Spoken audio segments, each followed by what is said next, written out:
There are accessories in your closet and your jewelry box right now that come from companies that no longer exist. The businesses behind them went bankrupt. The names were sold off. And new owners kept stamping those old labels onto completely different products.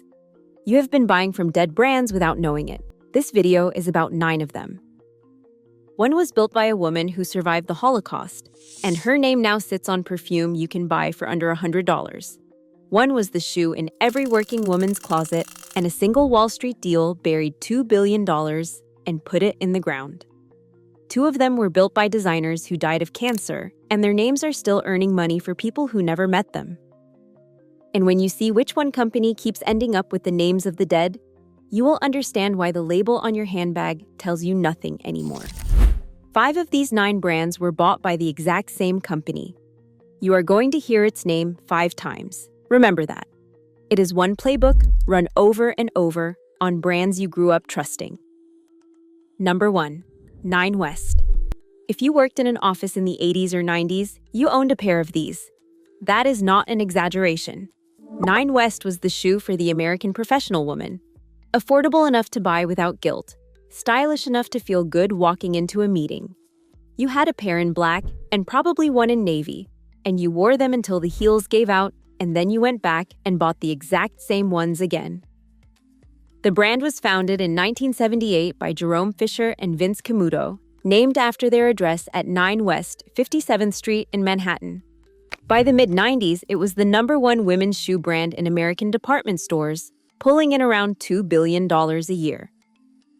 And here's the part that still makes people angry. 9 West did not die because women stopped buying shoes. It died because of a financial deal. A private equity firm bought the parent company in a leveraged buyout, loading enormous debt onto the company's own books. The debt did not come from bad shoes. It came from financial engineering by people who never set foot on a factory floor. By 2018, the company filed for bankruptcy, and the 9 West name was sold out of the wreckage to Authentic Brands Group for around $340 million. That is the first time you are hearing that company. It is not the last. Today, the name lives on as a licensed label at Sam's Club and at Ross. The pumps might look the same. They will not last the same. And if you ever wondered why your later pairs started to hurt in a way the old ones never did, now you know. The company that made the shoe you trusted was already gone. The man who co-founded it, Vince Camuto, went on to build his own name into a brand. We will get to how that one ended too. Number 2. Liz Claiborne. For a whole generation of working women, this was the wardrobe and the accessories that finished it. In 1976, a woman named Elizabeth Claiborne started a fashion company with her husband and 2 partners. They had $300,000 and an idea nobody else was chasing. At the time, a working woman had 2 choices. She could buy a men's suit cut for a woman's body, or she could buy something pretty that did not belong in an office. Liz Claiborne gave her a third option, and women bought it by the millions. It worked on a scale almost nobody matches. By 1986, Liz Claiborne became the first company founded by a woman to make the Fortune 500.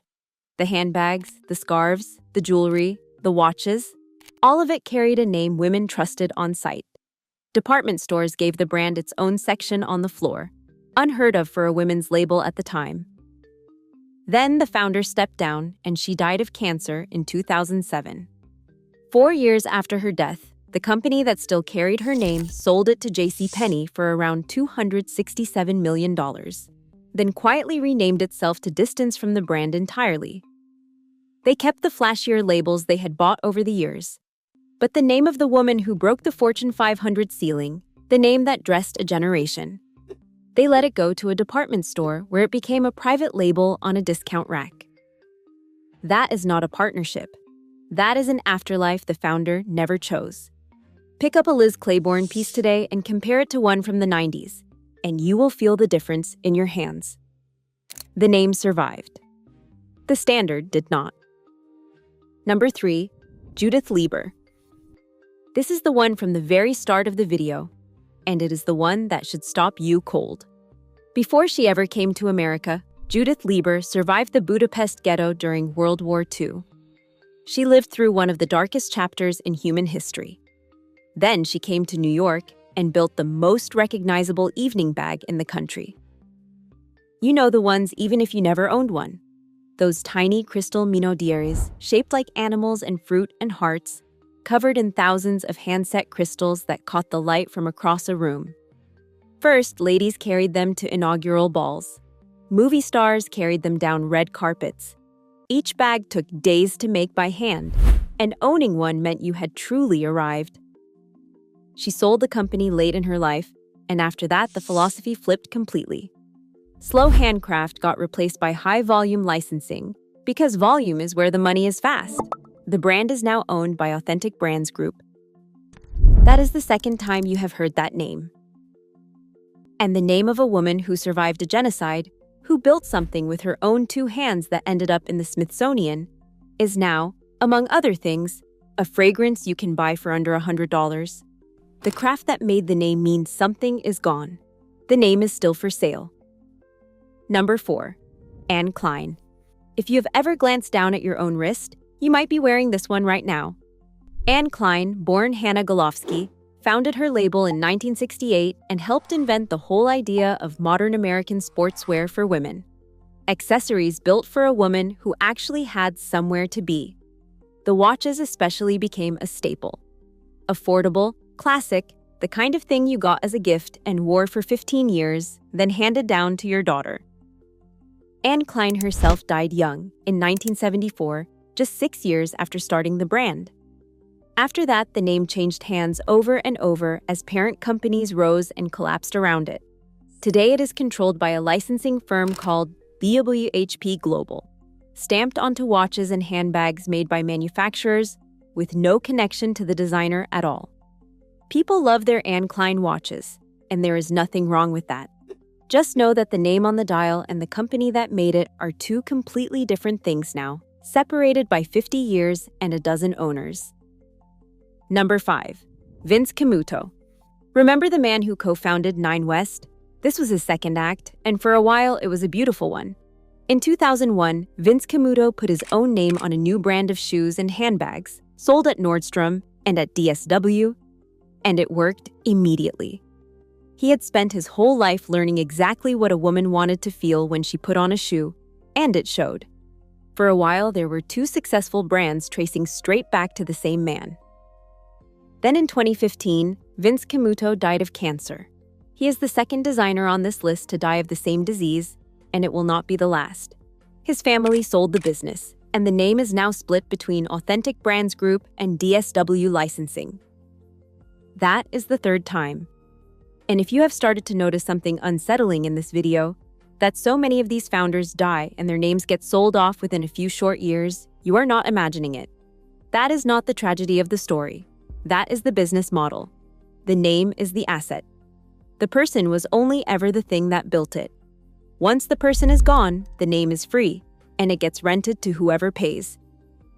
If you are watching this and one of these names just made your chest tighten a little, do one quick thing for me before we go on. Because the next 4 brands are the ones most people have no idea are already dead. By now, you have probably recognized a name you own. So here is the uncomfortable question. Next time you are holding something with a name you have trusted for years, how will you know if it is real or just a dead brand wearing a familiar label? You won't. Not from the tag, not from the price.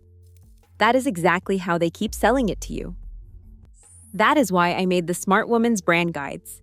They rank the names still worth every penny against the ones that are just a logo for rent, clothing, and shoes and accessories, with the exact 60-second check to spot a zombie before it is in your cart.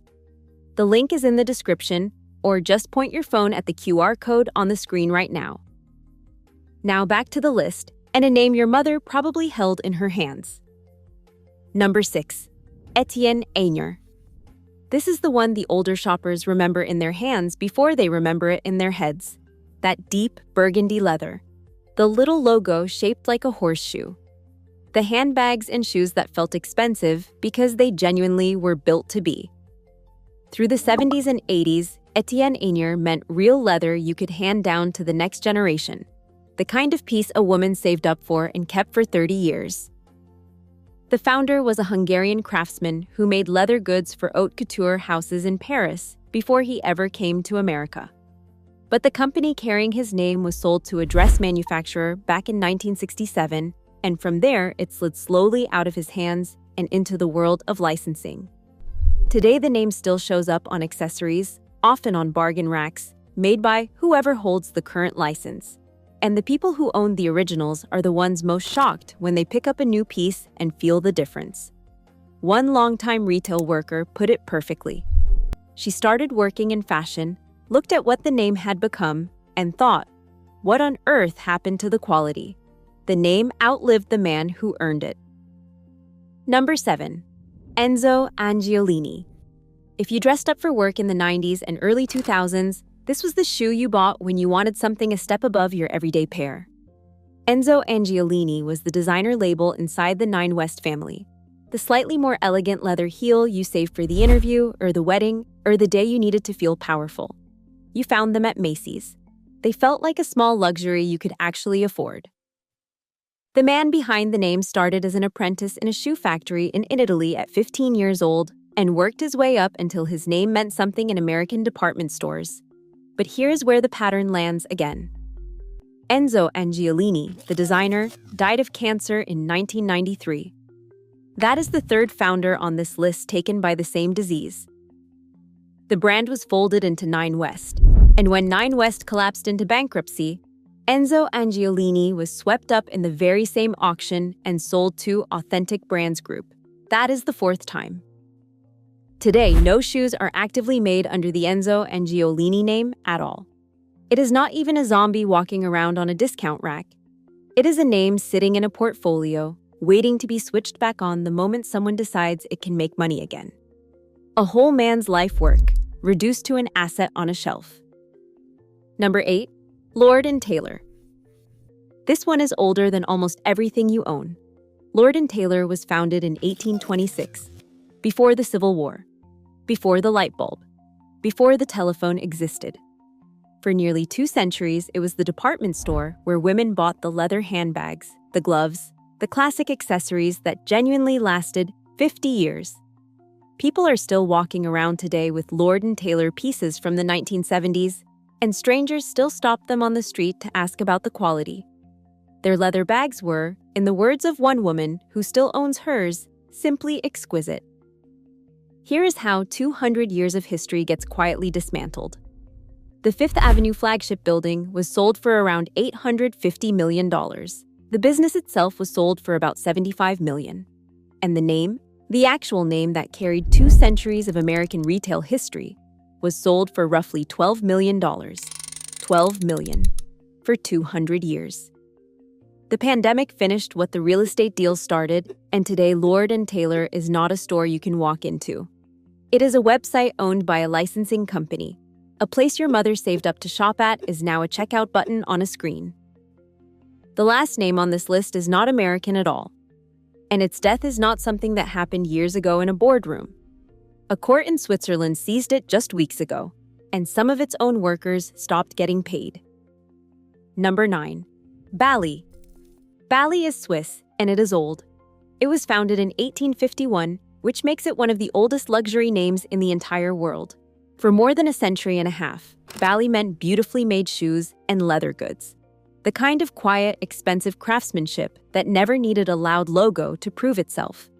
American women who traveled, who knew their leather, who wanted something with real heritage on their feet, they knew the name. It sat comfortably beside the biggest luxury houses on earth. And in the last 2 years, it has come apart in real time. In 2024, the brand was sold to a U.S. investment firm. From there, it only got worse. Studios were closed. Hundreds of employees were let go. And in 2026, a Swiss court had to step in and appoint an outside administrator to keep the company from collapsing entirely, as Bally sank under tens of millions in debt. One of the oldest luxury names in the world, seized by a bankruptcy office, with some of its own workers reportedly going unpaid. 175 years of Swiss craftsmanship, and right now, in a courtroom, someone is deciding whether the name survives at all. Which brings us to the thing that ties all 9 of these stories together. Step back and look at the whole list. 9 brands, 9 deaths, and 1 company kept showing up at the graveside. 9 West, Authentic Brands Group, Judith Leiber, Authentic Brands Group, Vince Camuto, Authentic Brands Group, Etienne Aigner, Authentic Brands Group, Enzo Angiolini, Authentic Brands Group. 5 of the 9, 1 company. That same company now owns more than 50 brands, names you would recognize instantly, and it moves tens of billions of dollars in retail sales every single year. And its founder has said out loud, in plain English, what the business actually is. He explained that they do not buy distressed brands, they buy distressed companies. Big difference, he said. And he is right, the brands are not broken. The brands are dead. The company takes the name, puts it on a brand new body made who knows where, and sends it back out into the world to sell to you at full price on the strength of a memory. That is the thing nobody tells you at the checkout. If a brand you trusted 10 years ago suddenly feels different, if the leather is thinner, if the stitching is cheaper, if the sizing changed and nobody ever explained why, it usually means the original company is gone and a licensing house is running the name. The label will not tell you that. The label is designed to make you feel something. Nostalgia, quality, trust. The maker is the only thing that tells you what you are actually holding. So before you buy from any of these names again, do one simple thing. Search the brand and then the word owner and see who is really behind it now. Because the name is not the company anymore. Read the maker, not the label. 9 funerals, 5 of them dug by the same hands. Which of these 9 did you own, and which one hurts the most to see gone? Let me know in the comments because I read every single one.